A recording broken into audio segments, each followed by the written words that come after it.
Hello everybody, GS Bricks here today, and you probably saw from the video before, I said that I was going to do a little update on the LEGO mechs I own, because last time I did make a few mistakes that I will add up in this video, because rewatching it, I did get a lot of things wrong.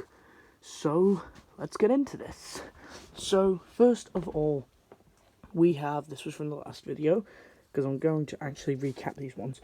We have Iron Man, and this was one of actually 3 of mechs that I had in the last video, but I decided we could talk about them again.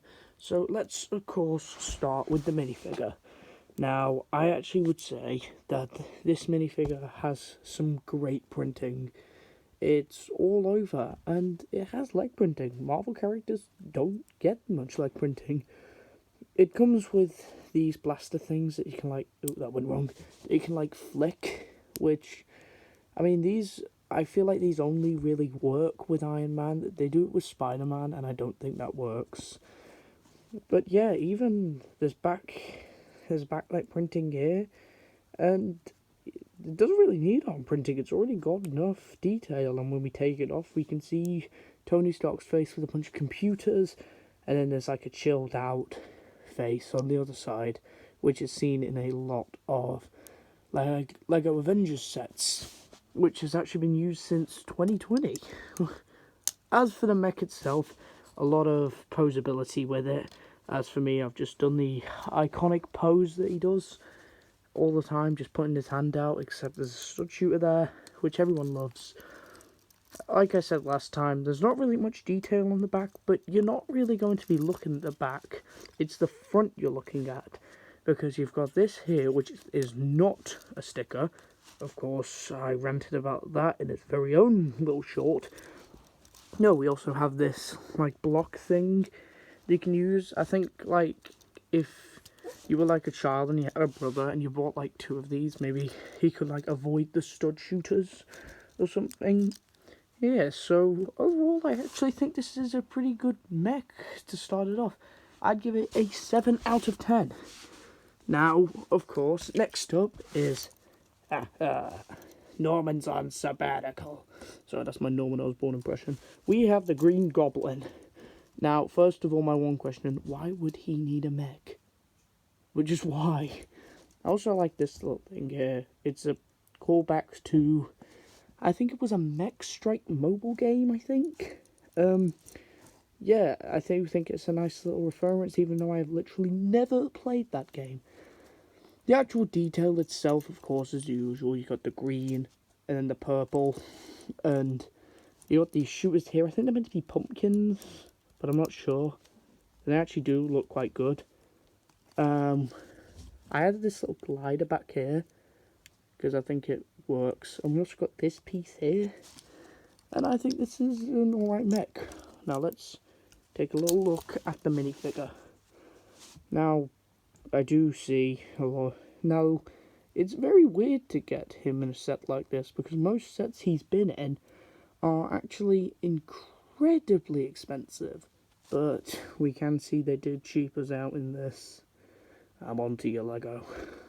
Yeah, so overall, it's an alright mech. Give it a 5 out of 10. Next up is one of 2 of your friendly neighborhood Spider-Man. Now, this is definitely my favourite because of the minifigure. This has so much detailing. Dual molded legs, arm printing all over, except for the legs back here. I don't know why they would do that. We also have this printing here. This amazing head that I really love. This is the main reason why I actually got the Spider-Man vs. Doc Ock mech, because of this minifigure. It's just blimmin' brilliant. I love it. Except these here. That wasn't one thing that kind of did put me off, but I love this minifigure.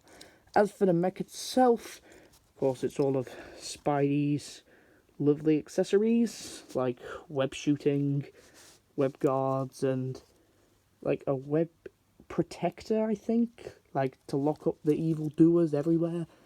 Now this one actually doesn't come with any stickers. We got this printed piece here. This is the only printed piece on the whole of this mech.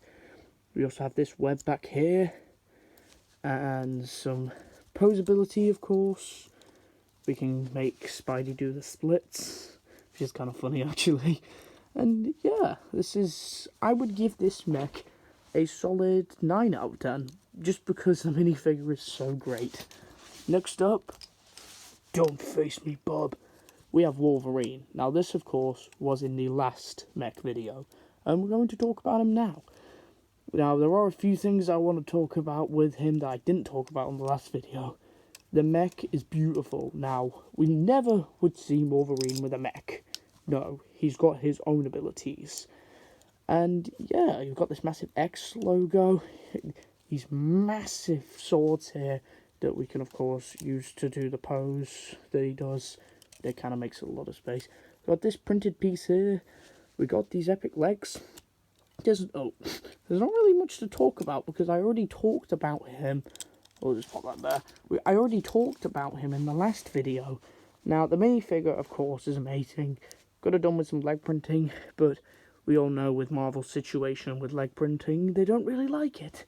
So, yeah, mainly for the mech, it's definitely, let's say about number 2 on my favourite mechs with the first Spider-Man coming in first. Next up is, hello Peter, Doc Ock. Now this is number 3 because Doc Ock is my favourite Spider-Man villain because he has had one sad backstory. Now this one has lots, and I mean lots of stickers. That's a sticker. These are stickers. This tiny piece here is a sticker. But that doesn't really matter because it's this actually. I know these characters are wondering, why do these characters need mechs? This is one I can actually put up with because you might see this in one of the games. Like, in LEGO Marvel Super Heroes 2, Doc Ock actually uses like a massive tentacle thing. It's not this, it's something completely different, but yeah, it's with all the technology he has. I actually think this would work. See, I'd like to see this in like a set where he's like this, and then you have like Goblin on his glider, and I have Spider-Man and his like good friends fighting. That'd be a good idea. Actually, like, why don't you listen to that? Why don't we get like a massive superhero fight set? Take lists if you're listening. Of course, we have these tentacles here. He wouldn't be Doc Ock without them. Yeah, a lot of posability as well. Like, of course, we can make him do the splits. And yeah, this is number 3 of my favourite mechs. Now, let's get to the next one. I can reach out to them because I put them all in an order. I don't know why. Next up, we have T'Challa, or Black Panther, or whatever you want to call him. I just call him Black Panther, really. So, now, I mean, why would he need a mech? Because he has vibranium in his blood? I don't know. Maybe Shuri went in the labs and did something. I am not sure, and I do really not care. Because this mech is actually really good. It also comes with a side head of T'Challa, and the minifigure has good printing, except for the legs. And I do think this is actually one really good mech. Rest in peace, Chadwick Boseman. Next up, we have the second of a Spider-Man. Now, this one is incredibly bulky, and it's alright. I do think the mech itself actually does represent a spider quite a lot with these like pieces here, but it does fall apart very simple, like you just saw there. This part here reminds me of the Mecha Strike game. I think the whole Spider-Man vs. Green Goblin set was based off the Mecha Strike, but it is very bulky.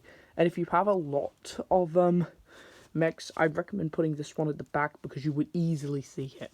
As for the minifigure, it's the exact same as the one from the 2021 set, except no leg printing. The mech itself's alright, but they did kind of do it lazy with the minifigure. Alright, now you've seen him at the back. We are on to the last mech and the first ever mech I got. Now, of course, you know some backstory to this mech.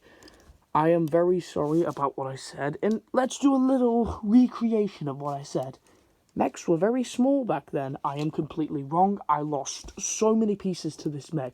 He just, like, fell out of my hands, and I just, like, never got him back. So he lost a lot of pieces. So I've had to try and replace them. Like, he lost his helmet, but I found this one that's literally the exact same but in a different colour. So, this one has one little detail on the back here, which is actually quite good. Of course, we have the gauntlet here. It's missing a few stones, so you can't snap reality away. We got this piece here, which is printed on. We have these leg pieces, and I really cannot pose this because the amount of pieces that it's lost. But overall, it's an alright mech for what it's left. And yeah, I do generally think that all these mechs are very good. But I do think that they shouldn't release like 8 of them every year, because it does kind of overdo it. But overall, if you want to get a minifigure that's in a very expensive set, I'd say get some of these mechs.